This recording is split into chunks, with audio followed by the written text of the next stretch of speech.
Welcome to the Knuckleheads of Liberty. And this is from the end of last year, where they talk about COVID harmed kids' mental health, and schools are feeling it. And they talk about having way less psychologists at these schools to help the kids than that may need it, and and all of the suffering that kids are dealing with because of all of these erratic changes in their lives and uncertainty. You talk about kids who were essentially, they thought they were on one track, finishing their school maybe to go do something, and boom, the economy's upside down because our know-it-alls in government have shut it all down. So anyways, I'm going to kick this to you guys. Do you guys want to comment a little bit about some of these COVID costs that have been put on young people? This study demonstrates why the government should stay out of our lives, okay? And they should get out of education in particular, which is a side issue to what we're really talking about. In the sense that whenever the government touches something, it always turns to a disaster. I would use another word, but I know we're going to go on the show. But it always turns into a disaster. And here we are now, our young people, which is supposed to be the next generation, which is supposed to be taking this country forward. Now they have been irreparably damaged by this nonsense involving the shutdown of the schools. And why were the schools shut down? The schools were shut down because the teachers' unions jump and scream all over the country. And next thing you know, the schools are shut down. And it was shut down on the people who were the least at risk, which are the young people. In most of the developed nations around Europe and other places, they didn't shut down the schools, not at least certainly not to the extent that we did. Now our kids are months and months behind in terms of their educational month, maybe a year or so, in terms of their educational achievement and accomplishment. And not only that, now their mental health is suffering. Their mental health is suffering. Suicide attempts are up. Actual suicides are also up. And Leon, according to this article, they're saying that suicide attempts among adolescents jumped 31% in 2020 alone. There you go. So, There you go. So that is a natural result of the isolation that our young children are placed under. They were isolated from school. They were isolated from the interaction with their friends, that social interaction that they so need in their development. They were isolated from it.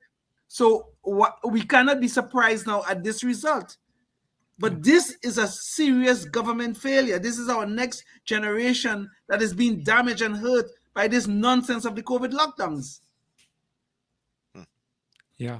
And I will say that even so from my experience as a college student, the fact that the COVID lockdowns have ended in most places, it's not an immediate reversal. It's not like, bam, everything is fixed. We still have all these after effects. I know a lot of my friends personally have a lot of mental issues, and it's increased dramatically as a result of COVID. And that's the sad part about this, that these effects won't just go away in a year or 2 years. These will last for decades. And it's just because we had this bad policy, just because we were a little bit afraid and we just jumped the gun. That's a very good point you're just making about the it's not in reversal. That is so true. And you know what is even worse about this? In some places, they're still requiring kids to wear masks. They're still requiring it. They must wear masks in the schools. This is madness on steroids.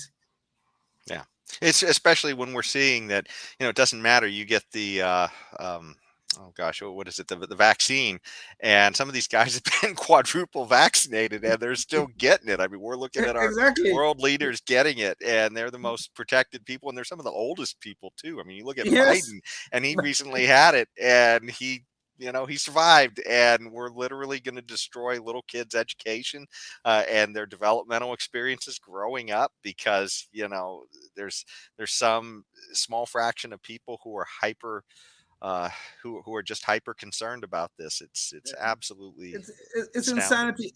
I took the vaccine. It was my choice. I took the vaccine. I was even boosted also, but I got COVID after the fact. Okay, Biden took the vaccine.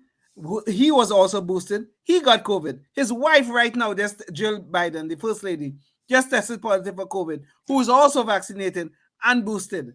I mean, all this crap that they put in They're making us go through, and then the kids are suffering because of it. It's just unbelievable. And by the way, Biden did promise too that the vaccine would eradicate the COVID, and he said we'd win Exactly. the war against COVID. Sounds like just about every other war that the government is engaged in, and just about the Yeah. way it's gone. Well, anything, the war on drugs, the war on poverty, the war on COVID. Where have it all ended? Where? When they officially call it a war, I think we can project this is going to go on for 20 years at least. Yeah. 30 years. I mean, and Biden also promised that he was going to cure cancer. I can't wait to see the results of that. Hopefully he doesn't call it a war on cancer. It'll get worse. And what's he going to do at the end of this war? Is he going to abandon all the vaccines and needles on the battlefield as he runs off into the sunset? Yes. You're gonna create Afghanistan right here. Life, liberty, and the pursuit of happiness, always.